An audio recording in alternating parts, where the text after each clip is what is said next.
बिस्मिल्लाहिर्रहमानिर्रहीम। गोश्त खे चङी तरह साफ़ करे हिकु देगिड़ीअ में विझी उन सां गॾु विझंदासूं दालचीनी, अछो जीरो ऐं लूणु। पोइ थोरो पाणी विझी ढके गोश्त खे असां ॻरण लाइ छॾे ॾींदासूं। ॿिए पासे असां बसर, पटाटा, भिंडियूं, मिर्च, टमाटो, थूम, वाङण, बिह जेके भाॼियूं आहिनि उहे कटे साफ़ करे रखंदासूं। हाणे ही सभु भाॼियूं आहिनि असां वटि साफ़ थी वियूं आहिनि। पीठल धाणा, ॻाढ़ा मिर्च, गरम मसालो, हेड, लूणु ऐं ॾाढ़ूं मिक्स करे असां हिकु ख़ुश्क मसालो तयारु कंदासूं। पोइ हिन मसाले खे ढकंदासूं।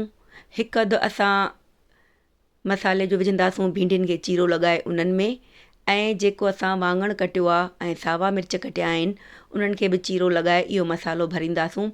ऐं वाङण खे बि कटे 4 हिसा करे चीरो लॻाए चीरे में असां इहो ई साॻियो मसालो वाङणनि में भरींदासूं।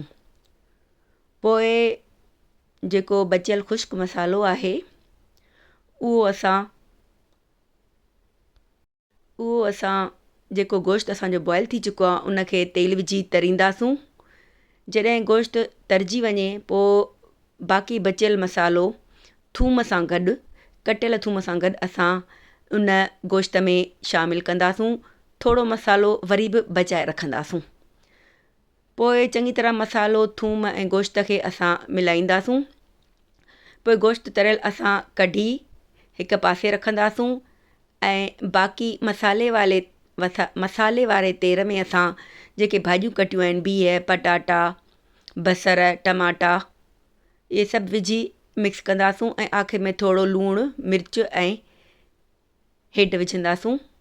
थोरो पाणी विझी हिन मसाले खे मिलाए पोइ हिन जे मथां असां रखंदासूं जेके भिंडियूं असां मसाले वारियूं ठाहे रखियूं आहिनि ऐं वाङणनि खे बि जेको असां मसालो लॻाए रखियो आहे उहे रखंदासूं। हिकु पासे भिंडियूं, हिकु पासे वाङण ऐं ॿिए पासे जेको असां गोश्त तरियल कढियो हो ॻरियल उन में इहो बक़ाया मसालो मिलाए पासे सां रखंदासूं ऐं ढके असां हिन भाॼीअ खे पचण लाइ छॾे ॾींदासूं दम ते, त जीअं हेठां सॼा बसर, पटाटा, भिंडियूं, वाङण सभु ॻरी वञनि। जॾहिं गोश्त ख़ुश्क थी वञे पाणी ऐं भिंडियूं ॻरी वञनि त पहिरीं असां भिंडियूं कढंदासूं पासे सां, वरी पासे सां असां वाङण कढी हिकु प्लेट में लाहे रखंदासूं। बक़ाया गोश्त खे असां जेको लिहियो आहे बिहनि पटाटनि जो, असां त हिन खे लिहियो चवंदा आहियूं, तव्हां छा चवंदा आहियो कमेंट करे ॿुधाइजो।